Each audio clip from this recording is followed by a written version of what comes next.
দর্শক বন্ধুরা, আশা করছি প্রত্যেকে ভালো আছো, বাড়িতে আছো, সুস্থ আছো। পশ্চিমবঙ্গ সরকার থেকে দেখো বাংলা শিক্ষা পোর্টালে জানুয়ারি মাসে 2022-এর যে মডেল অ্যাক্টিভিটি টাস্ক দিয়েছে, সেই টাস্কের সলিউশন তোমরা আমার এই চ্যানেল থেকে সঠিক সলিউশন পেয়ে যাচ্ছ। আজকে আমরা দেখো এই ভিডিওতে আলোচনা করছি ক্লাস 9-এর মডেল অ্যাক্টিভিটি টাস্ক ইংরেজি অর্থাৎ সেকেন্ড ল্যাঙ্গুয়েজ, ফুল মার্কস 20। আমি দেখো পুরোটা প্যাসেজটা যে দেওয়া আছে এই প্যাসেজটা পড়ছি না, তোমরা প্যাসেজটা পড়ে নিও, আমি তোমাদের উত্তরগুলো বলে দিচ্ছি। দেখো প্রথমে দেখো activity 1, write the correct answer from the given alternatives. Bhola grandpa had seen a gang of পিরেটস।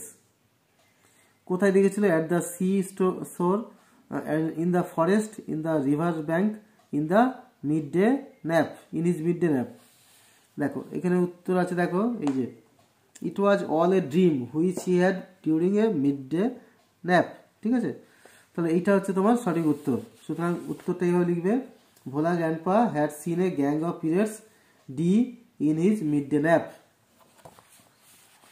এরপর দেখো after sunset people use to go out of door in groups because of royal Bengal tigers. কারণ কি রয়্যাল বেঙ্গল টাইগার্স এখানে এই যে দেখো এখানটায় রয়েছে, রয়্যাল বেঙ্গল টাইগার্স সেখানে ফ্রিলি রোম করছে, সেই জন্য এটা করতে হচ্ছে। তাহলে এটা লিখবে, after sunset people use to go out door in groups because of C royal Bengal tiger.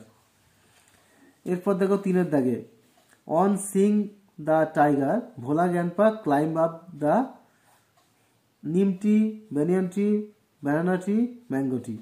এখানে দেখো Bhola grandpa instantly climb up nearly banyan tree. সুতরাং সঠিক উত্তর অপশন বি, ব্যানিয়ান ট্রি। সুতরাং লিখবি, on seeing the tiger Bhola grandpa climb up the B banyan tree. এবার দেখো activity 2, answer the following question. What were the periods doing when Bhola grandpa saw them. দেখো এইখানটায় লেখা আছে, দেখো Bhola grandpa with excitement told my father and his friends that he had seen a gang of pirates. They were burying a large box under one of the sand during the seashore of our village. এইটা লিখতে হবে, ঠিক আছে? তাহলে এইটা লিখবে, the pirates were buying a large box under on the sand during on the seashore on their village। এরপরে এটাও লিখতে পারো, village when Bhola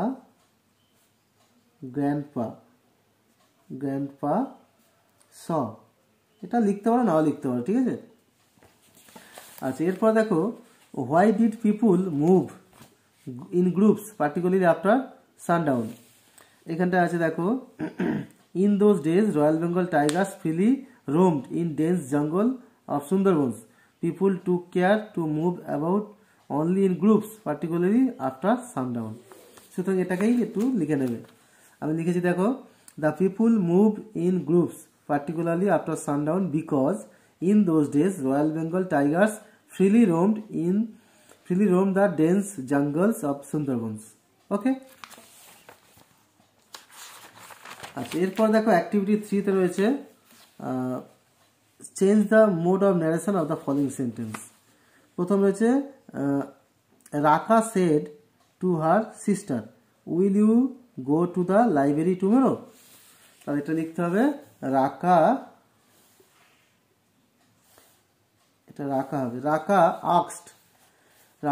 asked his sister if she would go to the library the next day।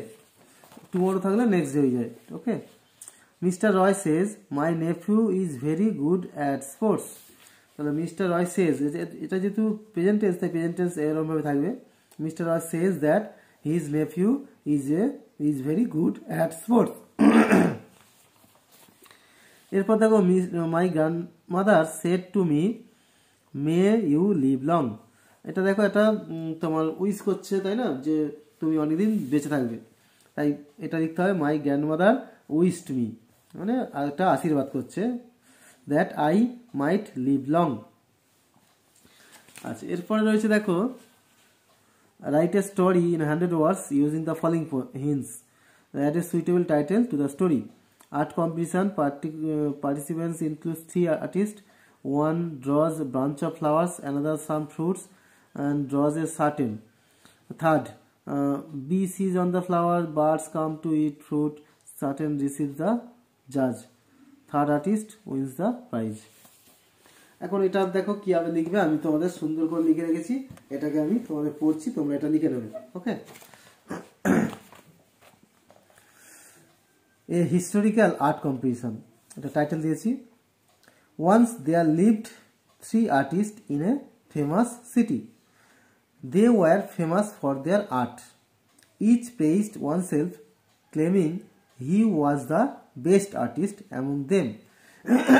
মানে কি, একদা 3 জন বিখ্যাত artist বাস করতো একটা শহরে, তারা তাদের আর্টের জন্য খুব ফেমাস, বিখ্যাত ছিল।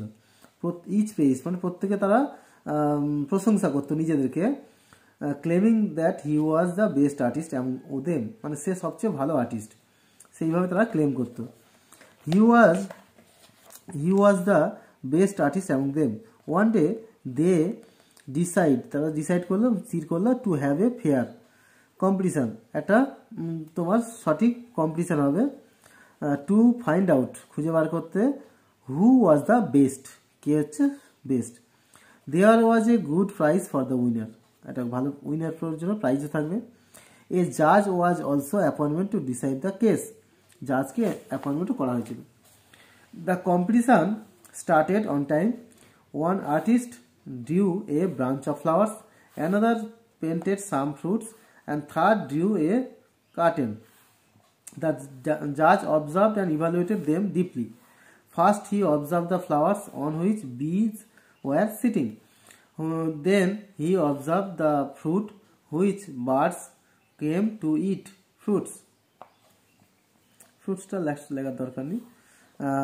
Then he observed the curtain. All the art was natural, but among them the curtain was so natural that he tried to open it to enter the room. The judge realized that the picture of the curtain was most natural among them. That's why he was declared the first. ঠিক আছে, third জন ডিক্লেয়ারটা first হয়ে গেল। এখন দেখো, তোমার যদি মনে হয় একটু বড় হয়ে গেছে, তাহলে দু একটা জায়গায় কেটে দিতে পারো।